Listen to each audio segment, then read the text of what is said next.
the match between the players who are currently in 9th and 10th. You see Phil Renaud on the left-hand side of your screen playing Esper Blade, Chris Higashi on the right-hand side of your screen playing the deck that people call Nick Fit. It's a veteran explorer sort of rock style deck. Yep, Green Sun Zenith to take advantage of a bunch of silver bullets. Yeah. And we saw Chris last round take down a Rug Delver deck where if he could survive those first few turns, keep his life total high enough, he was able to use those very powerful cards to take over the games. One of the really potent things about this sort of rock style deck in Legacy against many of the decks that are sort of fighting on the more fair axis is that you have just individually just like really powerful threats. Things like Grave Titan. Yep. The decks in the format just aren't equipped to deal with. Yep. The decks in Legacy, they're built to deal with things like Tarmogoyf. They're built to deal with things like Delver of Secrets. When your deck just goes so big, it has not only does it have Grave Titan, it has Master of the Wild Hunt, it has Sun Titan, it has Thruns, it has just all this action that makes it really difficult for decks that are more prepared to deal with the traditional threats that you see in Legacy. Makes it very difficult for them to keep up. So the really sort of key card in the deck is Veteran Explorer, which is a creature that when it dies, each player gets to search their deck for 2 basic lands and put them into play. Not put them into play tapped, put them into play, which allows for the deck to have extremely explosive openings thanks to Cabal Therapy. So you Cabal Therapy your opponent, you play a Veteran Explorer, you sack it to the Cabal Therapy, and you basically just rampant growth, but those lands came into play untapped, and you did it twice. Now, unlike Chris's opponent last round, Ben, Phil has basic land. Phil actually has some basic land that he can go and get. So whereas Chris just got to go get 2 land and there was no drawback whatsoever, in this matchup he is going to ramp Phil as well if he uses those. It does matter, but he opens with the Cabal Therapy, Chris on the play, Swamp Therapy. But even with a bunch of land in play, a lot of his cards are just so much more powerful than the things that they the other decks can really do. Right. So I don't know what he named. Intuition, Swords of Plowshares, Brainstorm, Batter Skull, Lingering Souls, and then an Underground Sea and a Tundra for Phil. So Phil's in good shape. He blind named Putrid Imp. So Chris was not aware of the archetype he was facing. Okay. So I like, in Legacy, I actually really like, especially the ability to flash back Cabal Therapy, I really like blind naming Brainstorm.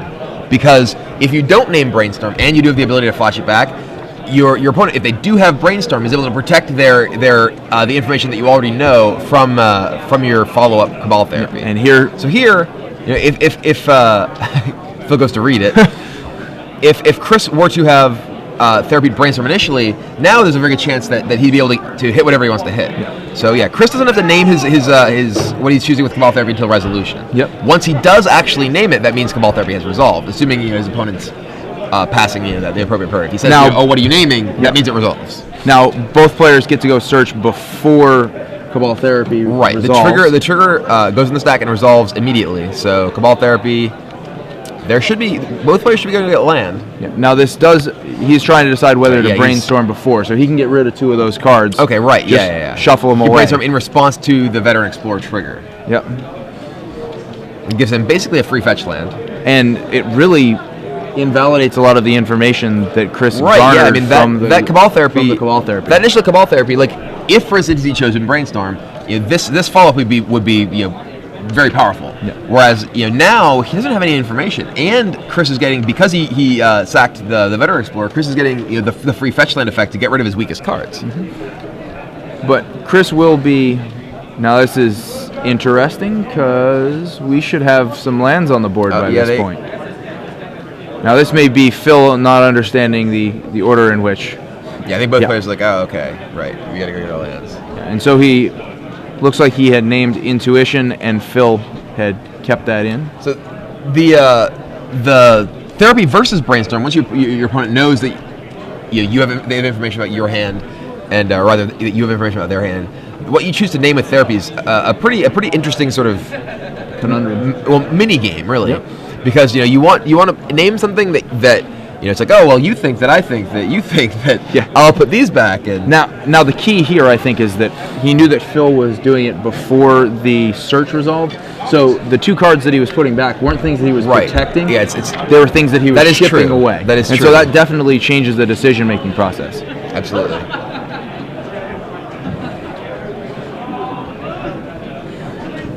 So both players already access to quite a bit of mana, and Chris could be in a bit of trouble here if Phil just untaps and plays a Jace, for instance. But Chris, remember, it's still his turn. We've got it looks like he 3 mana, but he passes back over. Now, unlike most decks in Legacy, neither of these decks have Wasteland, so these lands are going to stay in play once they're there. And there's the Jace. So, and that was a cold Jace. That was he just ripped it, didn't he? Actually, I think he may have gotten it off the brainstorm. Oh, was it in his hand when the brainstorm when the therapy resolved? I think so. All right. So he's going to Fate Seal and leave it there. So kind of curious about his reasoning for Fate Sealing there as opposed to brainstorm. Is this? There's a Wicker Bow Elder. Okay. That's another card that you gotta read. You gotta read her. So that comes in with a -1/-1 counter on it and can naturalize for 1 green, which removes the -1/-1 counter. Yep. So which now Chris had up, but decides to drop a Veteran Explorer instead. What he needs to do here is pressure the Jace. Unfortunately for Chris, we know that Phil has that Lingering Souls. And Lingering Souls is going to be pretty powerful at protecting Jace here. And Swords to Plowshares. Swords takes out that Wickerbow Elder. Wickerbow Elder threatens to kill any sort of equipment that Phil may pick up with Stoneforge Mystic. Yep, not to mention just swing at Jace. Right, absolutely. And it looks like we got a Brainstorm. I've heard that card's good, especially when it doesn't cost a card. Yeah. Sculpted minds like it ain't no thing. Stoneforge Mystic, and it's like we're back in Standard. Yeah, and now he's able to use the Stoneforge Jace to shuffle away a couple more cards he isn't interested in. So he's just able to sculpt his hand pretty well with this game with the targets that Phil has is a little bit unorthodox. He just has the Jit and the Batter Skull in his main deck. He doesn't have any sword to go and get until he has a Sword of Feast and Famine out of the board. And so that's good to pick up Batter Skull. A bit less in terms of options than a lot of these. And in particular, lower impact cards against the deck that Chris is specifically playing. Sword of Feast and Famine is much more powerful against Chris's green-black deck. Yes. That's designed to ramp up and play powerful spells than a card like Batter Skull. All right, so Veteran Explorer comes in and Phil blocks. Oh, and we're seeing after damage he's dismembering, but before the trigger or something? Yep. Okay. I guess he didn't want to get counterspelled?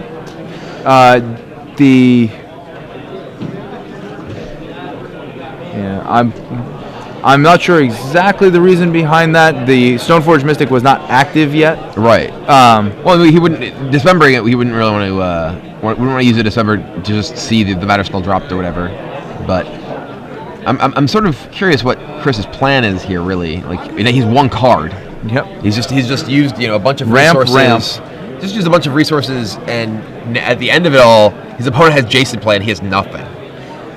I don't know that he had a better way to go. I'm not sure what that card is, but it's it would have to be really good to. Right. Yeah. This is sort of the legacy version of we said this before about the Metalworker deck. It's similar in that it's sort of a ramp deck, in that you need a certain concentration of your ramp effects. In this case, the Veteran Explorers, and the actual threats to play with them. And right now, it doesn't look like Chris has much in the way of threats. Yeah. And so Phil uses the Polluted Delta that he'd kept around for a little while to shuffle away 2 cards he just put back from a Jace Brainstorm. And as we've noted, 1 card in hand for Chris Higashi, 7 lands on the board though, so anything that he does draw, he's in pretty good shape to cast. If you drew, say, Karn, he could cast it. And 7 lands on the board for Phil as well. Maybe you should think about having Karn in this deck. That'd be sweet. I'm not kidding. What can beat a Karn? Who can beat a Karn in this day and age?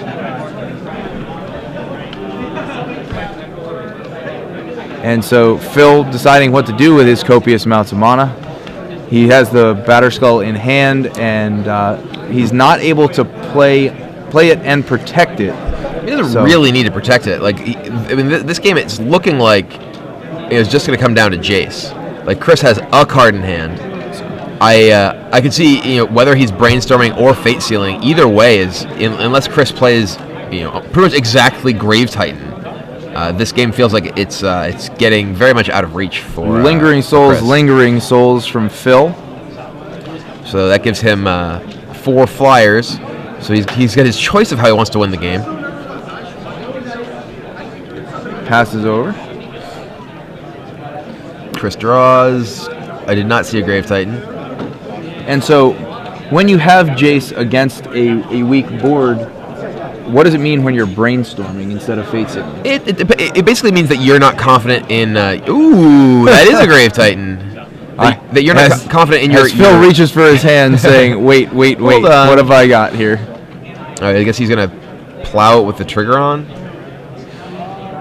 Sure, we got some zombies still.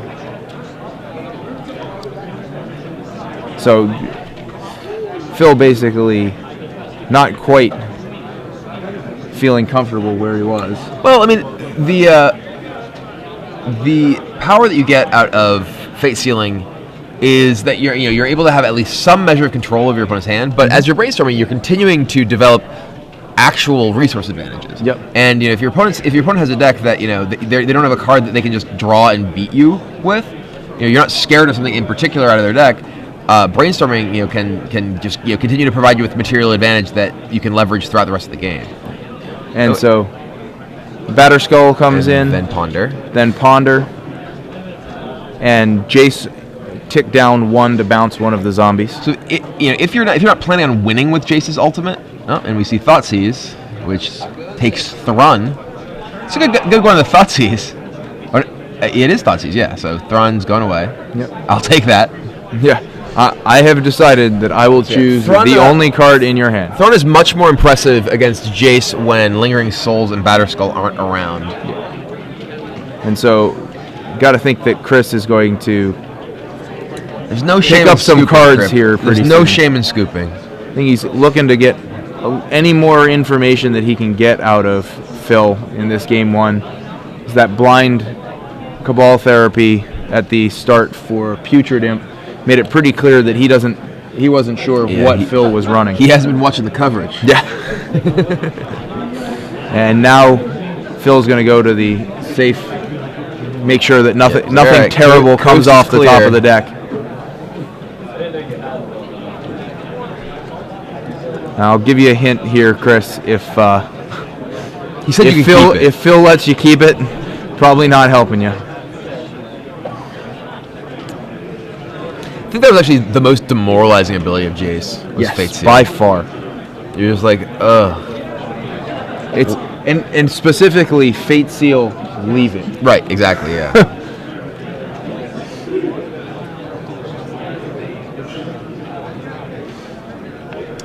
I believe that is a Volrath Stronghold, I believe. Does that matter? Trying to decide if he cares if he puts Thrun back on top. I don't think that matters. Yeah. Nah, keep it.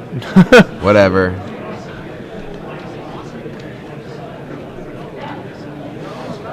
So 8 damage, putting Chris to 9 life.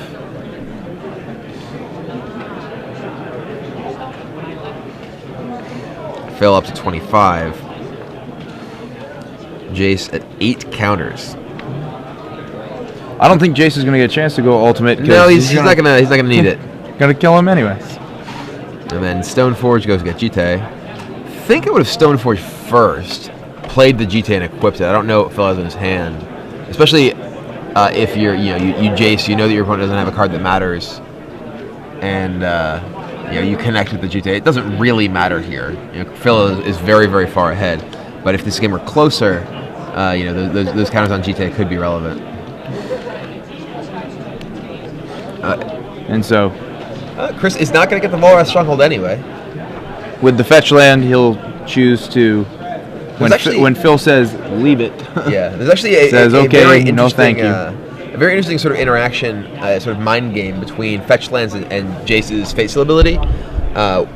When your opponent has a fetch land to play, you often actually want to leave a card on top of their deck to induce them to use their fetch land. Yep. And often, if depending on what sort of level each player is on in this game, you may want to actually leave a card that you don't want them to have.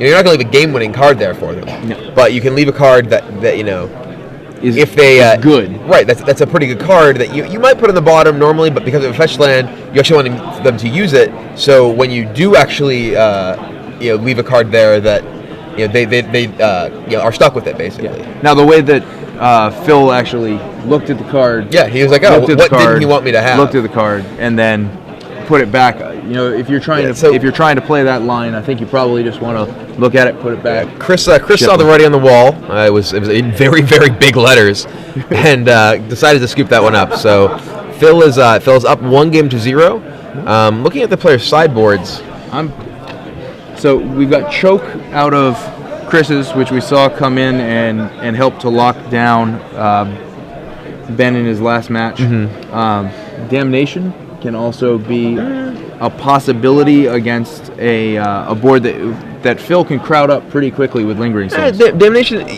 you mostly want Damnation to clear a board that you're going to be behind in, and Lingering Souls isn't really the sort of card that you want to bring Damnation in against. You bring Damnation in against, say, a green-white deck, Maverick style deck, but not really what you want to have when your opponent's basically playing creature cards primarily defensively. You're the one who wants to be playing creature cards and attacking. I could see, the chokes certainly come in. I could see the spell bombs coming in because Phil has both Snapcaster Mage and Lingering Souls. Well, he hasn't seen Snapcaster yet. Well, I mean, he's playing a blue deck in Legacy. Yes. So there's a very good chance that his deck has some number of Snapcasters, though it has become less popular than it initially was in sort of the flood of popularity once it was first printed. Now, I would think that the Wall of Blossoms is a snap. It's pretty easy cut. Pull out. I'm not really sure what the deal is with the Master of the Wild Hunt. He seems pretty sweet. Yeah, he can shoot down flyers, and that's one of the things that we saw Chris have trouble with. He had a lot of trouble with a Flip Delver last round in Game 2. But if the Master can sit there and pick off some of the cards that could be problematic for him, and just keeps providing an unending army, it's not a bad thing to have. Scavenging Ooze, similar to the Nihil Spell Bombs, but tutorable with Green Suns. Yeah. So, I don't really see too much sideboarding going on for Phil. Most of his cards are... he certainly brings in the sort of Feast and Famine, and I could see him bringing in Perish. He did see Thrun. Yep. So that's something that is pretty attractive. As far as cards coming out, Inquisition of Kozilek seems pretty bad. You don't actually have that many cheap cards that you care too much about in Chris's deck. Well, it does hit Green Sun Zenith. Yeah, but I mean, Green Sun Zenith is a card that is often going to get played relatively early in the game for Dryad Arbor, and I think in this matchup, because it feels like it's very grindy on both sides, and it feels like that Inquisition is the sort of card that can be so bad to draw in the mid game because it's never going to hit anything. That's fair. That you'd rather have something else. And I would say I think Jace is probably the trump card. Yeah, when Jace he comes down, he really puts Chris behind. Jace is certainly the most important card in Phil's deck, and probably just the most important card in this matchup overall. So it looks like we are getting ready to go. So we're coming to you from StarCityGames.com Open Series Phoenix. I'm Jared Silva alongside Brian Kibler. We're in round 8, the final round of Swiss in the Legacy Open. We'll be bringing you top 8 coverage shortly after we end up this round. Yeah, these two players are pretty much fighting a bubble match. Yep. The winner is going to be on the bubble. Yeah. So the winner of this match is certainly not guaranteed a shot in the top 8, and is going to be sweating their tiebreakers. Phil, who's actually currently up 1 game in the match, is in the worst position tiebreaker-wise of the two of them. So he is very likely to win into 9th if he does win. Now, that depends a lot on whether or not Table 4 is playing. Yes, Table 4, who are sort of in a similar sort of situation, except with 2 more points, which means that they could draw, but if they do draw, they run the risk of one of them being knocked out if the winner of this match ends up having tiebreakers that beat them. Currently, both players at Table 4 are ahead in tiebreakers, and the only one who realistically can catch them, I think, is Chris. Yep. So, they basically are rooting for Phil to win here, and then they can just both draw in. But they don't necessarily know that. They, are sort of off at their own table playing, or they may have drawn. We don't actually have that information yet. Yep. But as soon as we can find that out, we'll let you. We'll certainly keep you posted once we know. We do know that the top 3 tables did draw. Yes. So 6 of the slots are locked up. Chris Higashi starts off with a Bayou into a Veteran Explorer.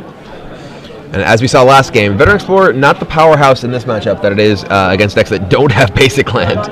Against Rug Delver last round, Veteran Explorer was absolutely the MVP. Oh, yeah. But in this matchup, he's not as exciting. More like a 1-1 for 1. And whereas against Rug Delver, he's like 2 explorers all in one.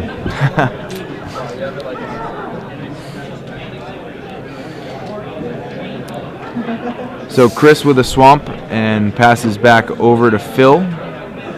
Ooh, and Phil with a little bit of a mana hiccup, it looks like. Academy Ruins, not the best turn 2 land drop. Yep, and Phil is perhaps the... Is he plowing this? Perhaps the uncracked polluted delta was a sign. Snapcaster blocking. Interesting. He wants he wants white mana. It's actually one sort of kind of awkward thing about Veteran Explorer is that if your opponent's mana screwed, you can't keep them that way, really. So and so that may have been one of the times when Chris is not excited about. He's like, oh, my Explorer died. Oh, now I my guess opponent can cast Jason. Yeah. Huh.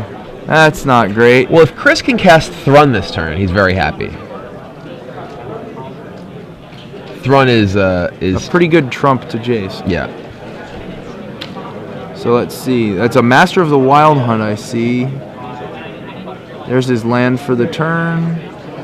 We've got to cast something here. Come on, Chris. You got 5 mana. I hope your deck can do something with 5 mana. I want to see Garrick Primal Hunter. It's in his deck. Yep. It came out last round. Ooh. Choke.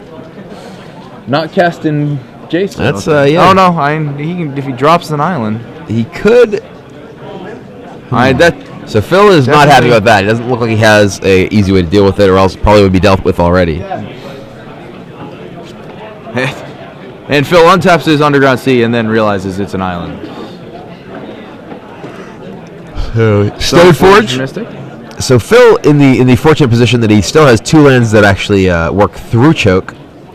In his deck, he has only 1, 2, 3, 4, 5. 5 lands that work through choke. He's got Swamp, Plains, a Scrubland, an Academy Ruins, and a Caracas, and he's already got 2 of those on the board. None of them are blue-producing lands. We do see some versions of Legacy Esper decks that have cards like Glacial Fortress, or specifically to fight against choke. So he has no blue sources that will untap under this choke here. Passes back over, but that Stoneforge Mystic may be enough to sort of carry the game if Chris doesn't really have much of anything. Though Chris's deck does have some powerful cards in it.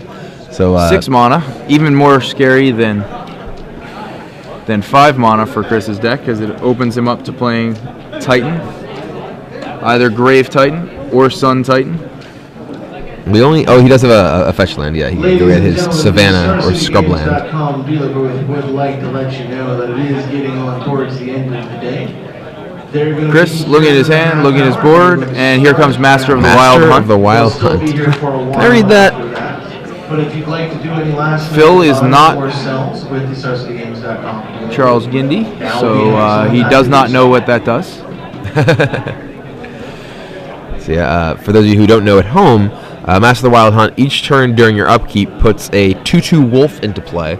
You can tap Master the Hunt and all of your wolves, all of your untapped wolves. Yes. And those wolves deal damage to a creature of your choice, and your opponent gets to deal damage equal to that creature's power, divided how they wish amongst all those wolves that were tapped in this way.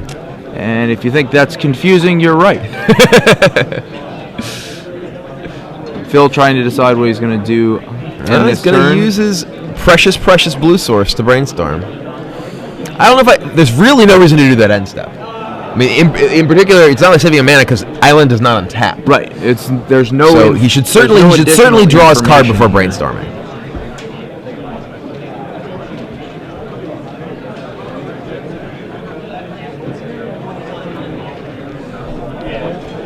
Phil making some decisions, and we should see that island move off over by the underground sea where it can languish. Yep, and there it goes. Phil trying to decide if there's anything else to do at the end of the turn. Instead, we'll untap, draw his card. So, and now if you wait for that draw, you also get one card deeper. Exactly. In your deck. You're not saving mana. You're actually seeing fewer cards. So it is actually strictly worse to brainstorm end step. A delta, which will get him access to a blue mana when he needs. Passes back over. So Chris has deciding whether to end of turn fetch.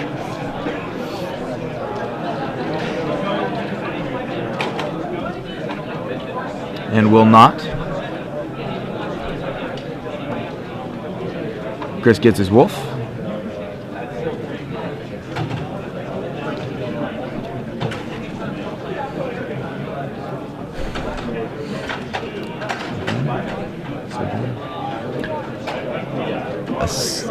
Chris getting a scrub land and is going to Green Sun Zenith for 4 for Wickerbow Elder, perhaps?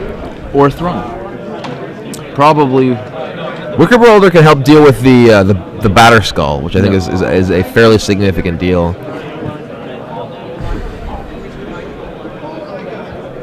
I know he gets Thrun. So going for the threat more than the... Though I suppose Batter Skull isn't really much of a threat with Thrun on the board anyway.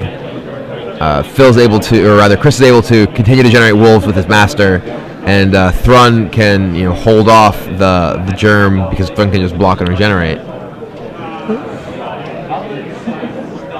Germ. Yeah, so Chris is going to fight, so the Stoneforge dies.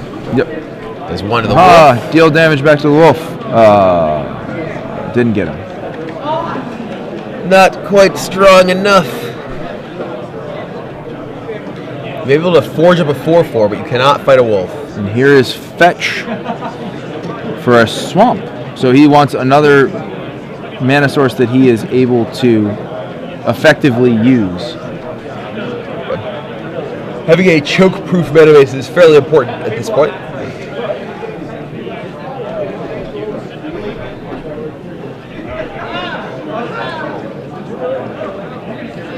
Hey, he's got a blue card in his hand that he can cast. He's got a Force of Will. Perish. Perish is and not that makes, good for Chris. Yeah, that's going to make that Batter Skull a lot scarier. I imagine now he really wishes that he'd gotten Wickerbow Elder to be able to deal with that Batter Skull. Yep. Now this is a very interesting turn because that went from a board that was heavily in Chris's favor. Oh yeah.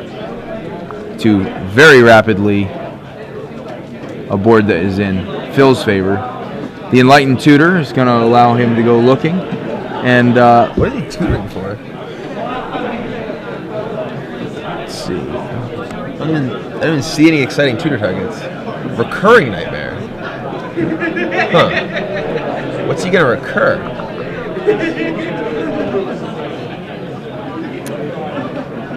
I guess he must have a guy in his hand. And he can recur Thrun back off of some creature. I guess that's pretty good. And that puts him kind of back into the race. But Thrun's still just kind of... Well, Thrun can block and bounces. regenerate, which no, it kills it. Because Thrun's 4/4. Yep. But it's getting Force of Will as well. Hey, see, Jace is good in this game too.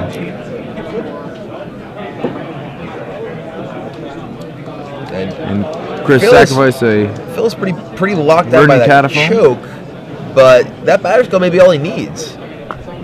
and 4 for Green Sun Zenith for 3. For 3. He I does assume have he's getting access to Eternal Witness. Yeah, which is going to Yep. return. Yep. Recurring Nightmare. Recurring Nightmare. Unfortunately for Chris, that Zenith returns to his deck, so he can't actually witness back the Zenith or recur witness back the Zenith. So Chris still has some time here. Phil doesn't have a ton of stuff that's going to allow him to put more pressure on. Lingering Souls would be one of the cards that does. Yes. Comes in the Batter Skull. And he's given himself more breathing room every time he does this. And there's Lingering Souls.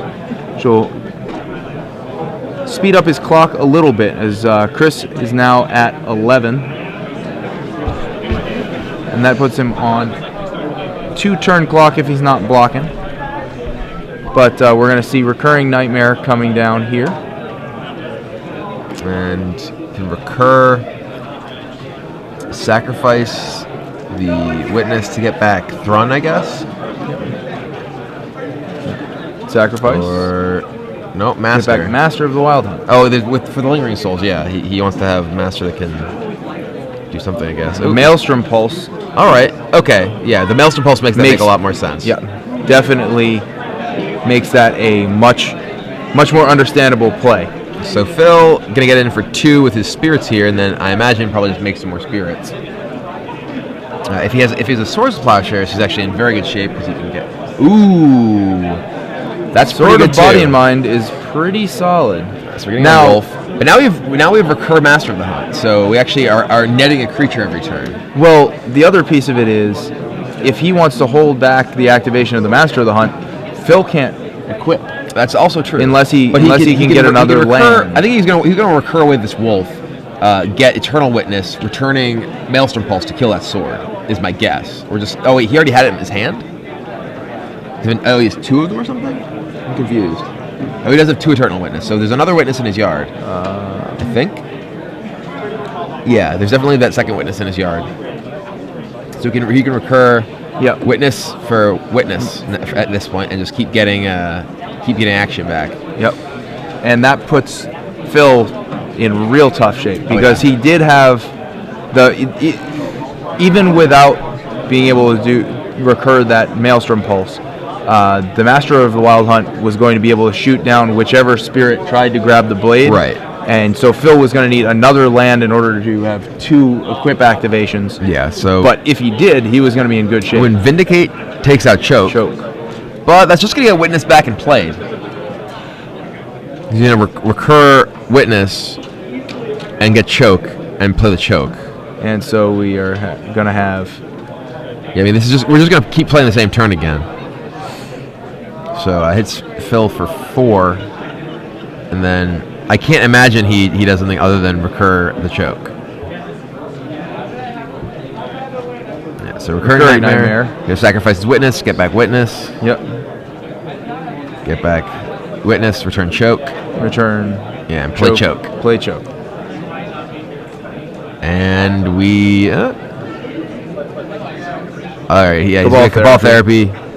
Naming. I guess. I don't know. Blue card. Because that's what you got in hand. Didn't need to name a blue card because he's not going to be able to cast any of them anyway. Right.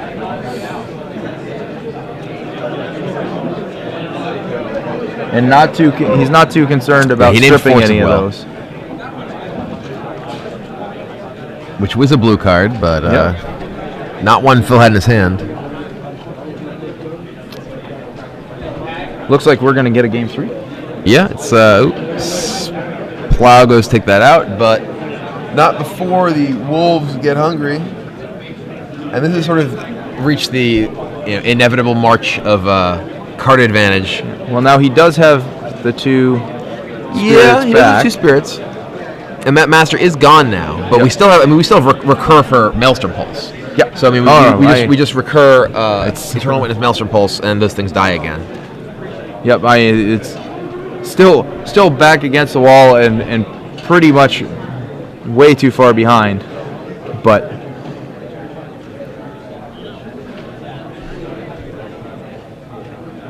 Witness for Witness, getting Maelstrom Pulse, killing your team, and kicking you in the teeth. And we're going to play this one all the way through, it seems. Yeah. So we've got about 12 minutes remaining in the round, which means we may get down to a point where we're looking at Game 3 going to turns, and draw doesn't do anybody any good. Both these decks are pretty slow. As we saw in Game 1, we sort of had the inevitable march of Jace advantage. This game we have the inevitable march of Wolf advantage. Yeah, and a draw here actually puts them both in jeopardy of falling outside of the top 16. Ooh. Yeah, that's a rough situation because the two players are on 16 points. 15 points goes down to 26 points. Yep. 25th place. And a win may put one of them in striking distance into the top 8, but a loss could put, or rather a draw even, could potentially take them put both out of the top 16. So a rough spot to be in.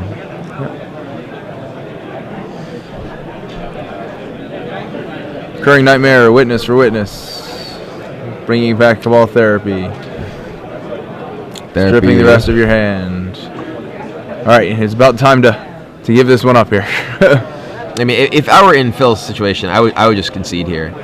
You want a chance to win Game 3. Right, exactly. You don't want to be in a position where the best you can do is a draw. You're not winning this game. And Chris wants this over too because he wants a chance to win Game 3. Right.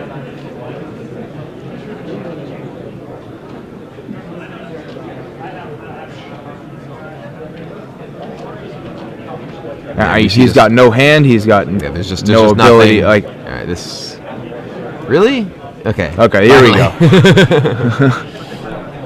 All right, so let's get to Game 3. Now, I believe we do have a time extension on this table. Yep. So they may have a little bit more time, but we're at 10 minutes on the clock right now. And so we're going to be looking at a pretty short time frame for this third game when Game 1 and 2 were pretty deep. Right. Both players, it's not clear that they're aware of the time. I know Chris was playing sort of the end of that game pretty quickly, though, but Phil was still sort of playing a bit methodically. And neither player certainly wants to get a draw. I don't know if they sort of recognize what the situation is. Usually when you're in the mindset of playing for top 8, you're not thinking about, oh, well, if we draw, we both wind up out of it. You're focused more on what happens when you win, and you probably don't go into the round thinking about all of the options because you don't wind up in a good place if you do that. You want to go in with the mentality of I'm here to win this match. Though, I mean, to be fair, while a lot of people do sort of give intentional draws a lot of flack, it's important to sort of recognize the position that they have in the sort of overall tournament structure. Whether you take a draw or not is often as much a strategic decision in the overall structure of a tournament as whether you mulligan or not. Mm-hmm. So given that the intentional draws do exist in Magic, it is generally in one's best interest to sort of try and evaluate okay, well, what happens with any given result? Like if I win, what happens? If I lose, what happens? And generally going into the final round of Swiss, it's worth learning to do that and learning how to do that. And especially knowing whether a draw helps you at all. Because if the draw locked them into top 16, that would be something where that's a much more favorable outcome. Knowing that it puts them both in jeopardy of winding up outside of that and finishing in the top 32, which is still good for the good work for the day. But that might put them in a situation where they say, if I lose, I wind up probably I'm on the outs. I'm around the top 32. I'm in good shape for the top 32. If I draw, I'm on that bubble, maybe missing out and probably missing out on the top 16. But they're ready to play. So Phil drops an Underground Sea. Chris is opening with a fetch land, and it looks like the players are playing a bit faster this game. Yeah, they may have looked up at the clock. Yeah. And Chris not going so far as to fetch himself just yet. I've actually played games, at just an incredibly blistering pace when both me and my opponent realized that we want to finish. We were just like, we want to finish. Draw's bad for both of us. Doing things like announcing the spell that I'm casting, like announcing I'm casting Stoneforge, and the thing that I'm getting before I've even finished sacking my land. It's like, I'll do this, get this, go. Yep, out of order sequencing is a great thing. Boom, go, go, go, go. I'm going to do these things. I don't necessarily have to do them in order, but you understand how it's working. Okay, let's go. I mean, you do see, the majority of players will tend to, under that sort of situation, try to speed up their pace a bit. Yep. So because neither player really wants to draw, and a lot of players are even willing to like concede in a situation like that if they're very clearly beat. Yep. And so, interestingly, Chris has not sacrificed his Windswept Heath, and that's because he's got no other He's got mana two sources. planes, both of his basic planes in his hand. Yep. So now that he's up to 3 mana, it's important for him to go and get that 3rd mana that he can use, and he's got stuff to do. But up until then, he was leaving that extra land in his deck to try and pull it out. Odds a little bit, and choke. Now that makes 2 of his Counterspell. That is the single copy of Counterspell in Phil's deck. And Chris, I think, was thinking that he was going to put a lot of pressure on Phil, and instead he's wide open right now. Yeah, he's not in the best of shapes here. He doesn't really have anything going on. Phil able to just pass it back, content to sit on his Stoneforge Mystic. And there's Thrun. Thrun's not nearly as impressive as he used to be. Thrun, for a long time was sort of this, removal trumping threat that was able to dominate, people who were trying to play Jace. Here, Phil not only has that Batterskull in play, but he has Lingering Souls in his hand. So Thrun is not getting through to do much of anything. Bunch of answers here. And he offers to trade with Lingering Souls as well. If Lingering Souls picks up a Batterskull, if one of the spirits decides to get equipped, there's nothing Thrun can do about it. It's a 5/5 flyer, and we see Lingering Souls. And, I was going to say, and as we've seen before, actually, Chris's deck has a lot of trouble with flyers. He doesn't seem particularly well equipped to deal with Lingering Souls specifically. I mean, he does have Pernicious Deed, which can clear the board. He does have Maelstrom Pulse, but using those sort of cards, having to use those sort of cards to deal with Lingering Souls tokens is just not a very efficient use of your resources. If you have to deed away, a bunch of spirits, that's the sort of card that you want to be able to like wipe your opponent's board with, not just kill some one card that they play. Certainly. He does have Master of the Wild Hunt in his hand, which has been kind of his answer to flyers. That's been pretty good against the spirit tokens so far. But it's only going to take stuff down kind of one at a time. But we do have Maelstrom Pulse. And he takes down trades one card for one card, but that definitely helps him. He's still behind that Batterskull. He has a Phyrexian Tower in play, and which means that he doesn't have any green up that regenerate Thrun. Now, the only way that he was able to cast that Pulse, his green mana is tied up with his black mana, and so he only has access to 1 black, and that's out of the Bayou. And even though he has 2 green, he needed to use the Bayou for black, and then his other duel for green. And Phil says, let's just do it again. So another Lingering Souls flashback from Phil. Got to attack through with the Batterskull because Chris had to use all of his green mana on that Maelstrom Pulse. There's still some souls lingering around. There is a Pernicious Deed, so that's gonna stop both the souls and the germ token if Chris decides to just pop it for 0. Third.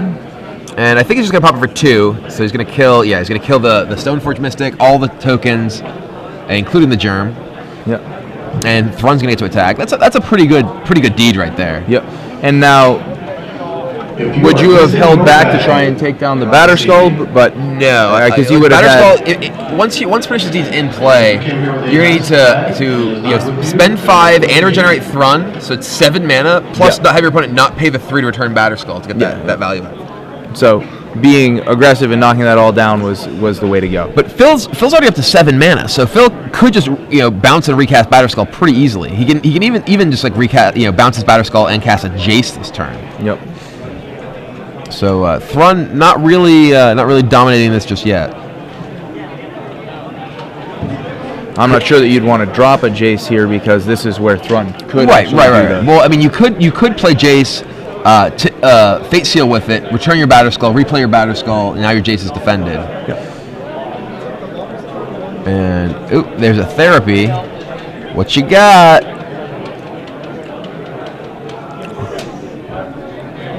And 2 Swords to Plowshares. Interesting. Well, And so Chris is looking at his hand, trying to think. Therapies him with his. Ooh, interesting. Named Perish with his Master. Yeah, that's an interesting name because I would think that it would have been played. Perish doesn't make sense to name there. Perish would have been played to kill Thrun. So the cards that make sense to name there, I think, are something like Force of Will and something like Swords to Plowshares. Chris has yet to play a creature that he could actually be targeted with Swords to Plowshares, and I think that would have been a very reasonable name. Clearly, Phil ended up having 2 of them. Ooh, and draws a Stoneforge, which lets him get his Sword of Feast and Famine here, which is pretty big.